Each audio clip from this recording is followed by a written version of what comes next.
Soyez bénis dans la grâce de notre Seigneur Jésus-Christ, chers frères et sœurs en Christ. Et toi qui n'as pas encore accepté Jésus, tu es donc devenu un ami sur Facebook et sur YouTube, sur les réseaux sociaux. Et nous sommes là pour partager la parole de Dieu. Je crois pour ma part que ce message que tu vas écouter va vraiment te faire du bien dans la grâce de notre Seigneur Jésus. Prions.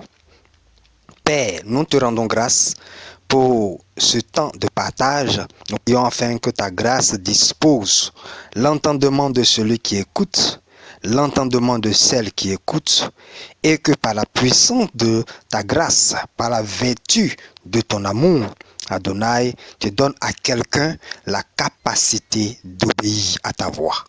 Sois béni, Père, pour toutes les grandes choses que tu fais pour nous, au nom de Jésus. Amen.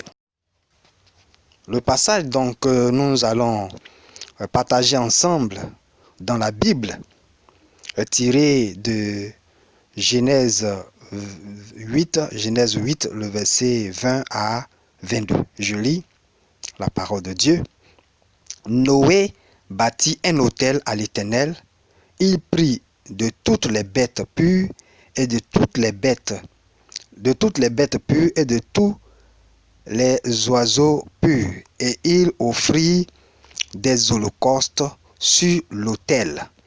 L'Éternel sentit une odeur agréable, et l'Éternel dit en son cœur: je ne maudirai plus la terre à cause de l'homme, parce que les pensées du cœur de l'homme sont mauvaises dès sa jeunesse, et je ne frapperai plus tout ce qui est vivant comme je l'ai fait, tant que la terre subsistera.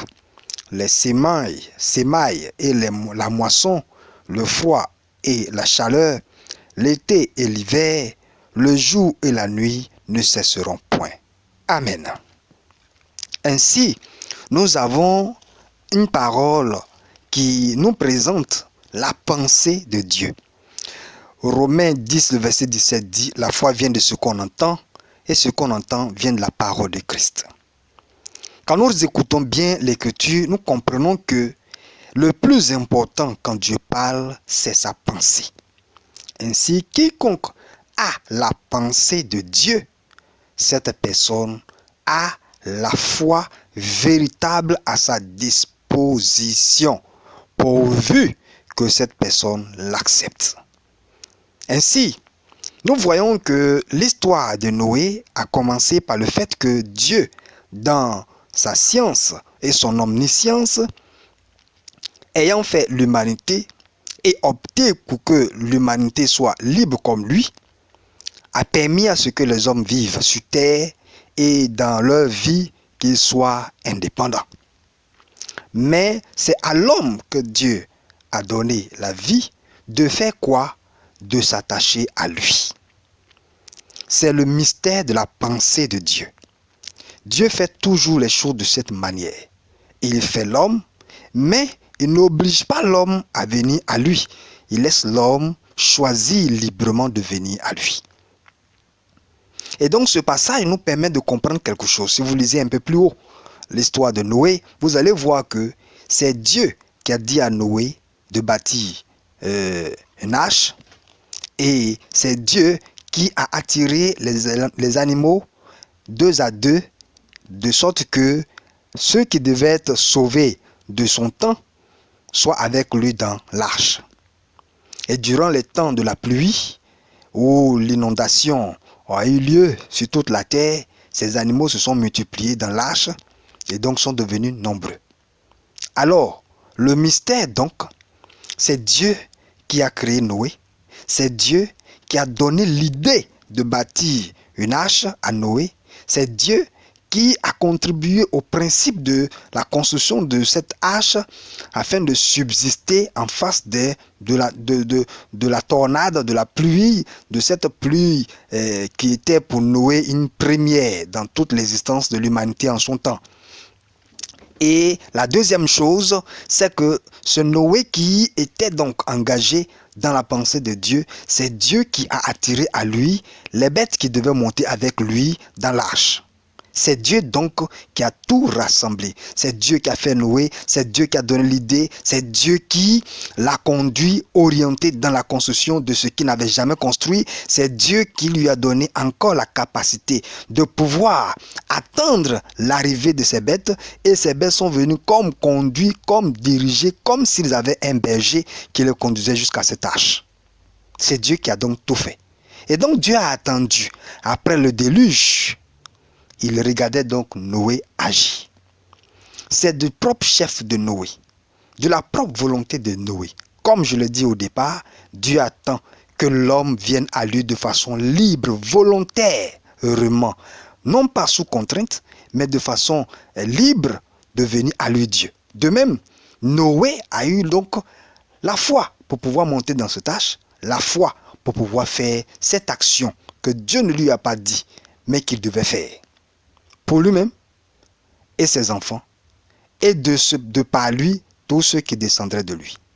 S'il y a de la confusion au niveau de l'existence des humains sur la terre au jour d'Adam, personne ne peut donc douter après la naissance de Noé. Après le déluge, là où Noé n'a plus fait d'enfants, mais ses 3 enfants sont devenus les patriarches de toute l'humanité. Je vais donc dire que le principe est donc établi. Nous avons quelque chose que Dieu nous donne. Et ce que Dieu nous donne, Dieu attend que nous sachions comment demain sera fait à partir de ce qu'il nous a donné. Noé, ayant la pensée de Dieu, a su que quoi que Dieu lui a donné, même des animaux impurs, il n'a pas offert de tout ce qu'il avait. Il a pris parmi les choses qu'il avait, ce qui était pur.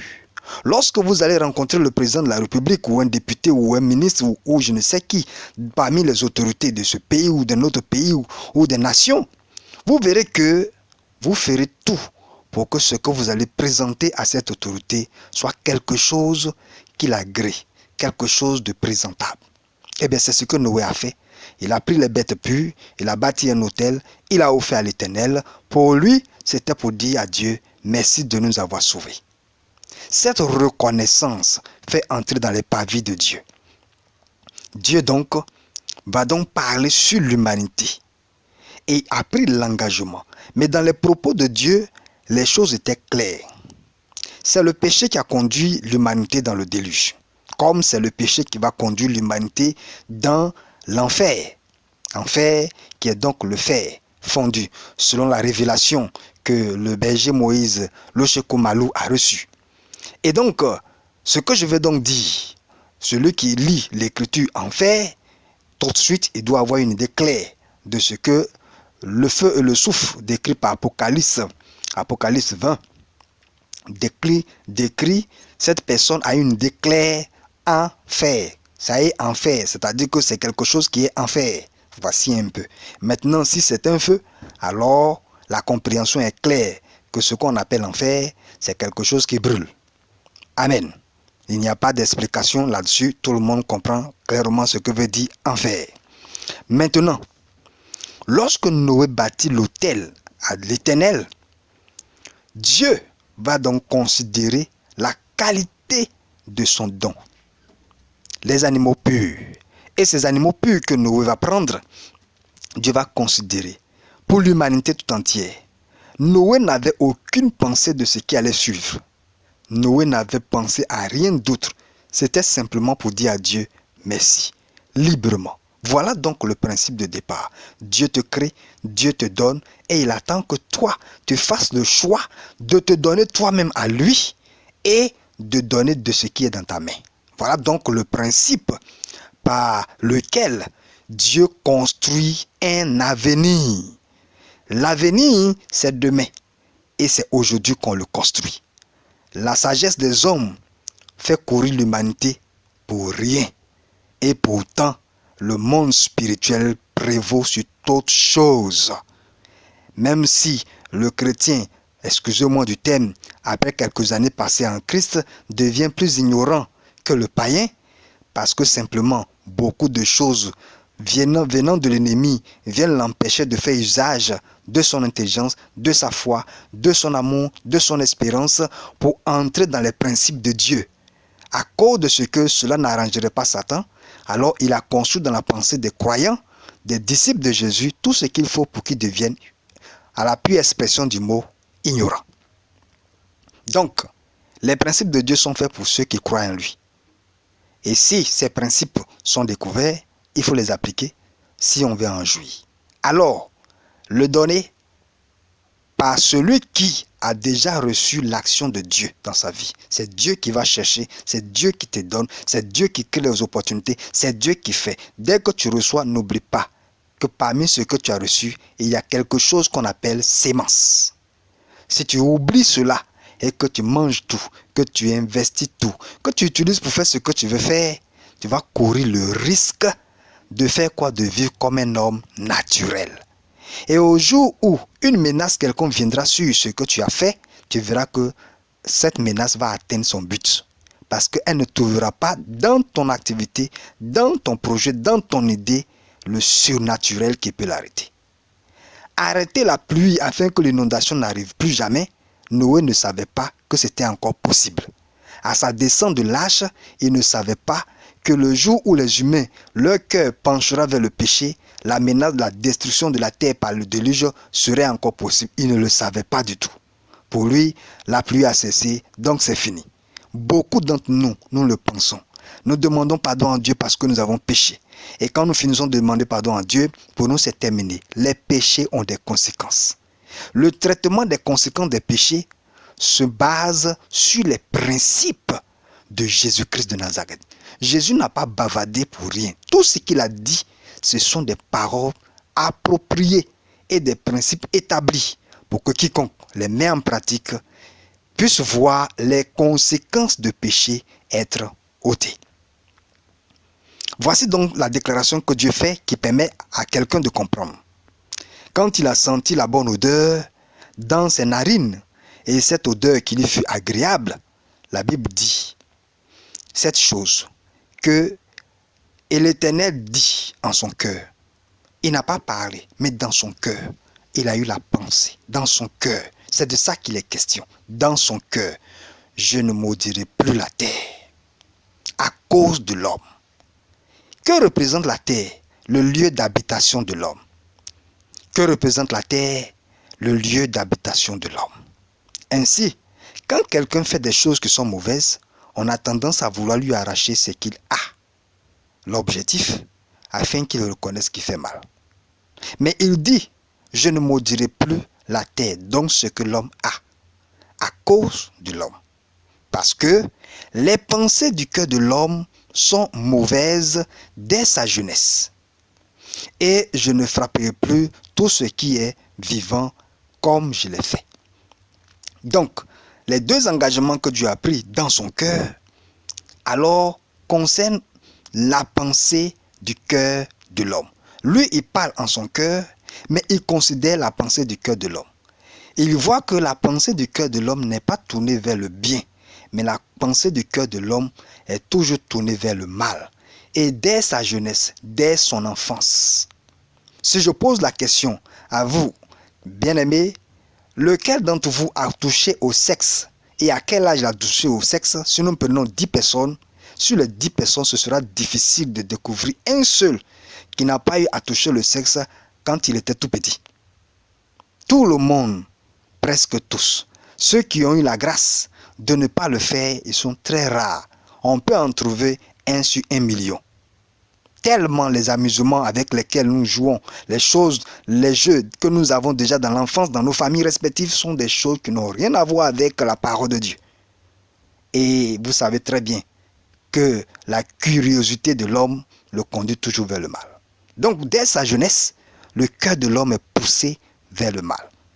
Noé ne savait pas qu'il allait faire quelque chose après et qu'il allait mettre l'humanité encore dans une organisation bizarre.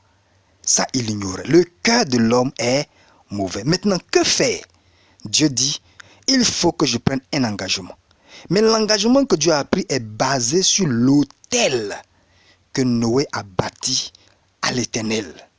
Et ce qu'il a mis sur l'autel sont des bêtes pures et des oiseaux purs.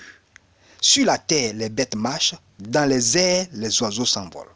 Ainsi, Dieu prend l'engagement pour toucher ces deux domaines dans lesquels Noé a pris pour lui donner. Ce qui est pur, comme pour dire, regarde seulement ce qui vient de toi et fais-nous du bien. Là, c'est une interprétation. Alors, le deuxième engagement que Dieu prend, il dit, je ne frapperai plus tout ce qui est vivant comme je l'ai fait. Ça veut dire, détruire la tête avec le déluge, il ne le fera plus jamais. Je veux poser une question à quelqu'un. Tu es né d'une famille et tu as constaté qu'il y a une forme de malédiction qui continue d'essayer de se répéter. Souvent, quand tu es confronté à cela, tu découvres ta propre faiblesse, ton incapacité à surmonter. Après avoir accusé tout le monde, tu en reviens à la conclusion qu'il y a quelque chose de surnaturel dans ce qui te menace. Eh bien, il faut que Dieu prenne la décision de ne plus te frapper de la sorte. Parce que Dieu soutient toutes choses par sa parole puissante. Il a dit à Abraham, il faut que les gens qui sont sur la terre de Canaan, leur péché se multiplie, abonde. C'est un principe. C'est un principe. Pour qu'on puisse arracher quelque chose à quelqu'un, il faut que ses péchés deviennent abondants dans ce qui est à lui. De sorte que celui qui vient le battre devient une justice de Dieu qui l'exerce. Alors, les principes de Dieu sont faits. Que faire pour en bénéficier? Il faut juste savoir que Dieu fera toutes choses. D'abord en te créant, en te donnant une idée, en t'accompagnant, en te permettant de recevoir. Et toi, après avoir été épargné, après avoir reçu, tu dois avoir la sagesse, la pensée de Dieu pour construire ton avenir. Si quelqu'un te fait croire que l'avenir, c'est le fait d'avoir de belles idées, de s'engager, oh oui, c'est bien. Et quand la catastrophe arrivera, que feras-tu? Alors, il faut le surnaturel. Le surnaturel vient de Dieu seul.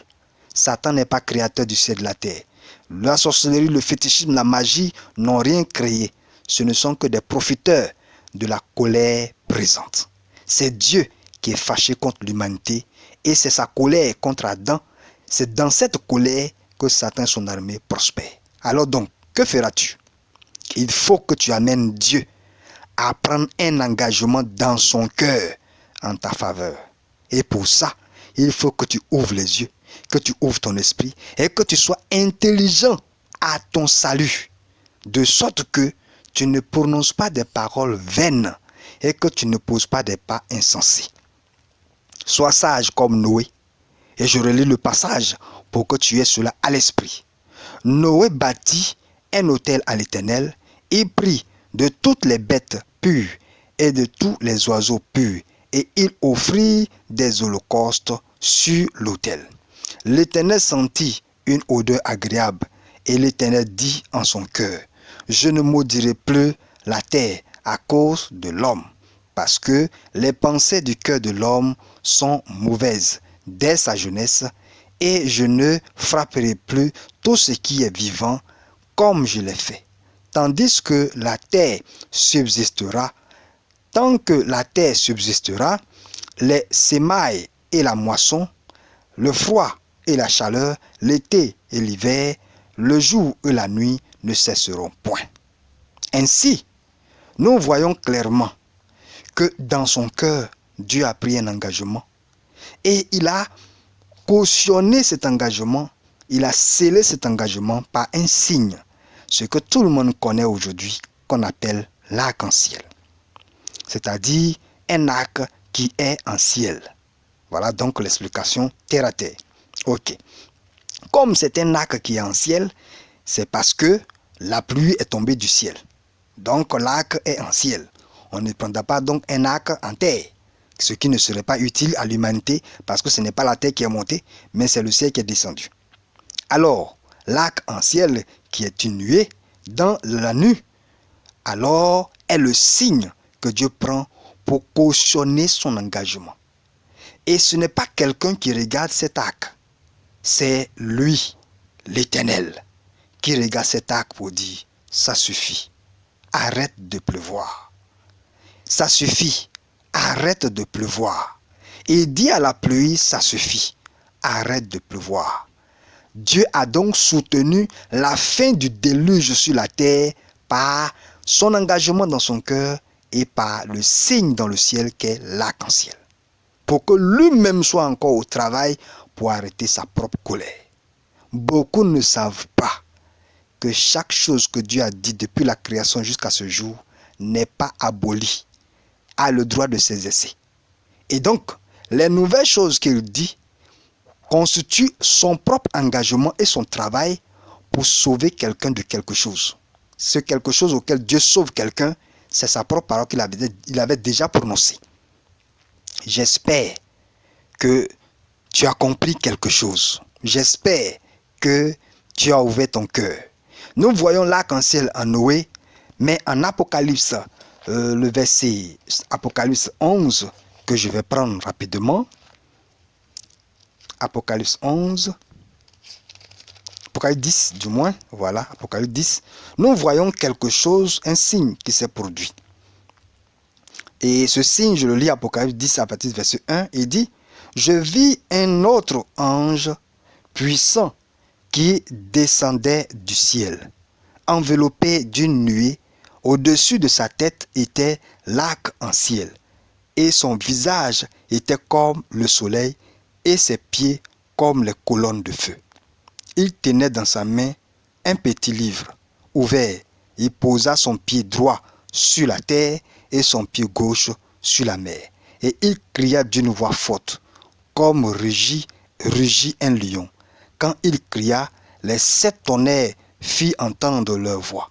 Et quand les 7 tonnerres eurent fait entendre leur voix, j'allais écrire, et j'entendis du ciel une voix qui disait, scelle ce qu'ont dit les 7 tonnerres et ne l'écris pas. Amen. Bien-aimés, Dieu a parlé dans son cœur et il a donné un signe à l'humanité, l'arc-en-ciel. Par la révélation d'Apocalypse 10, à partir du verset 1 à 5, à 4, nous voyons une chose. Sous l'arc-en-ciel, il y a quelqu'un. Voici donc la révélation. Quand il dit « je regarderai », je verrai. Quand je verrai l'arc-en-ciel, je ferai quoi? Je ne frapperai pas, je ne détruirai pas la terre avec le déluge. Alors, vous devez comprendre que le plaisir que Dieu prend à regarder l'arc-en-ciel, c'est cet ange qui est sous l'arc-en-ciel. Alléluia. Sous l'arc-en-ciel, il y a un ange. C'est lui qui pose son pied. C'est lui qui crie. Bien-aimés, les tonnerres, qui sont donc les ouvrages de la pluie, reconnaissent clairement celui qui est sous l'arc-en-ciel. Alors, la révélation est donnée. Quand Noé donne à Dieu des bêtes pures, bâties sur un autel dédié à l'Éternel Dieu, c'est-à-dire le Créateur du ciel et de la terre, et non à un masque, non à une déesse qui serait dans le ciel, non à Marie, non à Joseph, non à Pierre, non à Paul, mais un autel à l'Éternel Dieu. Quand Noé finit de bâtir l'autel, il met sur cet autel une des victimes. Et ces victimes-là, ce sont les bêtes pures que Dieu lui a données. La partie qui est temporaire, ce sont nos offrandes que nous donnons à Dieu. Mais la partie qui est éternelle, c'est nous-mêmes qui montons sur l'autel de Dieu. Et cet autel, c'est la croix. Quand nous acceptons de s'offrir volontairement pour Jésus-Christ de Nazareth, nous nous donnons à Dieu. C'est pour cela qu'il faut renoncer au péché, à soi-même, avant de s'offrir à Dieu. Bien-aimés, nous avons donc passé un peu de temps. J'aimerais bien que tu retiennes ceci. Dieu parla ainsi à Noé, selon Genèse 9, verset 8, il dit, Dieu parla encore à Noé et à ses fils avec lui, en disant, voici j'établis mon alliance avec vous et avec votre postérité après vous, avec tous les êtres vivants qui sont avec vous, tant les oiseaux que le bétail et tous les animaux de la terre, soit avec tous ceux qui sont sortis de l'arche, soit avec tous les animaux de la terre. J'établis mon alliance avec vous. Aucune chair ne sera plus exterminée par les eaux du déluge, et il n'y aura plus de déluge pour détruire la terre. Dis Amen. Dieu prend des engagements. Il a parlé dans son cœur. Il a donné un signe, pas pour que l'homme regarde l'arc-en-ciel, pour que le Dieu regarde l'arc-en-ciel. Nous avons lu en Apocalypse 10, le verset 1 à 4, que lorsque Dieu regarde l'arc-en-ciel, il y a un ange sous l'arc-en-ciel. Et c'est cet ange-là que Dieu regarde pour lui dire arrête la pluie. Et alors, quand il crie, les tonnerres écoutent et ils obéissent pour arrêter. Parce que la pluie que Dieu a créée, qui descend du ciel, c'est une pluie qui a été faite à l'origine pour inonder la terre. Révélation de la parole de Dieu. Bien-aimés, si votre famille est dévastée par des malheurs, si des douleurs vous troublent, si beaucoup de choses saisissent, sachez une chose, ces choses ne sauraient subsister si elles ne sont pas fondées dans un principe de Dieu. Israël a vu la loi promulguée, mais les principes de cette loi et les choses de cette loi ont été établis bien avant que Moïse ne naisse. Quand vous regardez le tabernacle, vous verrez bien clairement que les choses qui sont dans le tabernacle, surtout les 2 rideaux, vous verrez clairement qu'ils décrivent des choses qui sont au-delà d'Israël, au-delà d'Abraham. Bien-aimés, si quelqu'un vous dit que être sous la loi, c'est la loi de Moïse, la personne ne vous a pas dit toute la vérité. La loi, c'est un principe et c'est le premier que Dieu a établi. Et la grâce est la deuxième chose que Dieu vient faire avec Jésus-Christ de Nazareth pour nous permettre de donner à la loi, de nous faire ce qu'elle désire le plus, c'est-à-dire nous tuer. Eh bien, je reprends la phrase. Ce que la loi désire, c'est que le pécheur meure.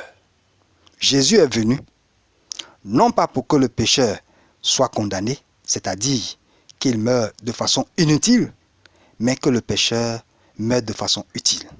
La croix est l'utilité. La croix est l'utilité. La croix est l'utilité. Cela veut dire, lorsque nous souffrons volontairement pour Jésus-Christ de Nazareth, à cause de Jésus, alors nous attestons qu'il plaît à Dieu de nous briser par la souffrance. Et ce brisement est le principe qui va donc permettre à Dieu de nous transporter, de s'engager pour nous et de prendre un engagement dans l'éternité en notre faveur. Parce que quand un roi mène une bataille, avant de venir au pouvoir, ceux qui l'ont aidé dans sa bataille, quand il vient au pouvoir, il ne les oublie jamais. Mais quand un roi mène une bataille et qu'il vient au pouvoir, et que ceux qui ne l'ont pas aidé sont élevés, croyez-moi, c'est un faux roi, il est méchant, il ne construit pas la fidélité et il ne soutient pas la justice. C'est pour cela que quand un roi vient au pouvoir, il vient avec ses hommes et il règne avec ses hommes. Bien aimé, c'est un principe. Quand on dévoie ce principe, quand on viole ce principe, on crée le déséquilibre. Les enfants ne savent plus en quoi se confier, s'il faut se battre pour la justice ou abandonner le combat. Bien aimé, il y a un sacrifice que tu dois faire sur la terre. 2. Le premier, c'est offrir toi-même à Jésus-Christ de Nazareth. Si tu n'as pas encore accepté Jésus, c'est le moment de le faire. Si tu as déjà accepté Jésus-Christ de Nazareth, alors je peux te dire que tu dois agir comme Noé.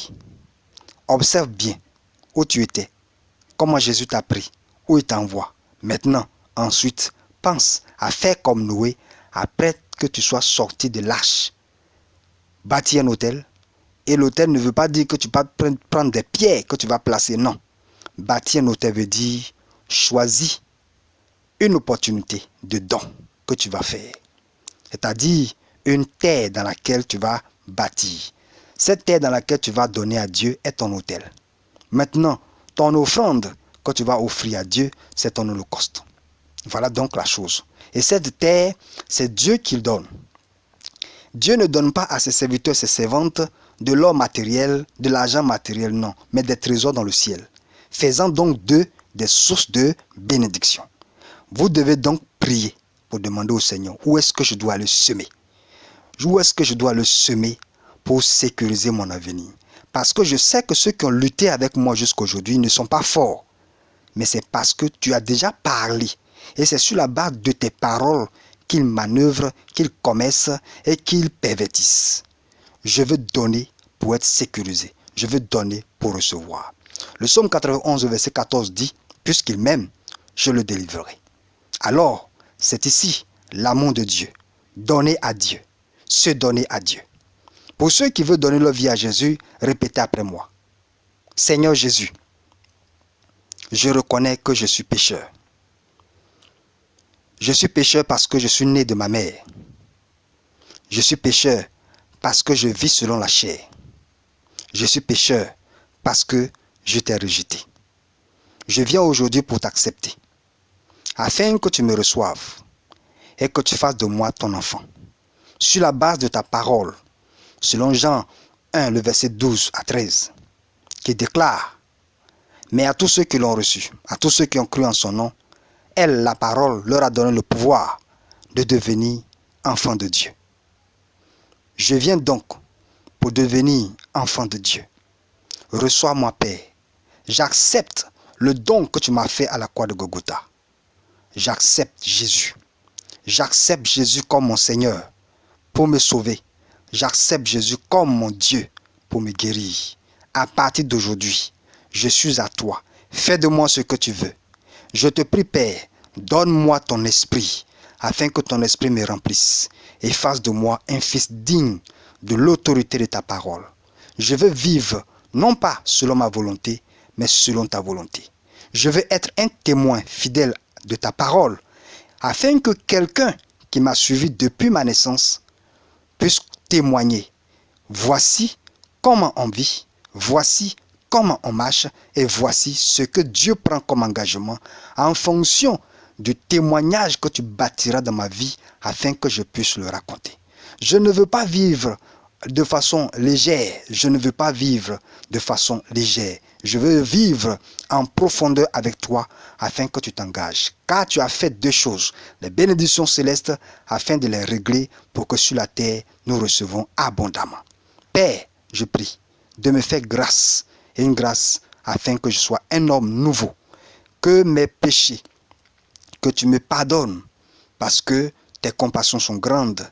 Leurs conséquences, Adonai, disparaissent les unes après les autres selon tes principes que tu me donnes de pratiquer, Seigneur, afin que, Père, moi-même et mes enfants après moi, nous vivons une vie différente. Qu'il en soit ainsi, pour la gloire de ton Saint-Nom, au nom de Jésus, j'ai prié. Amen.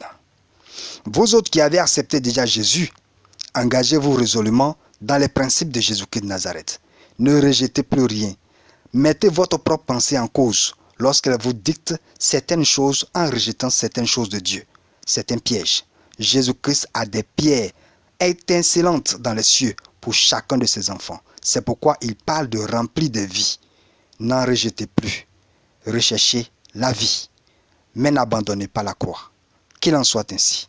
Soyez bénis et que la suite soit pour la gloire de Dieu. À la prochaine fois, selon la grâce de Dieu. Soyez bénis.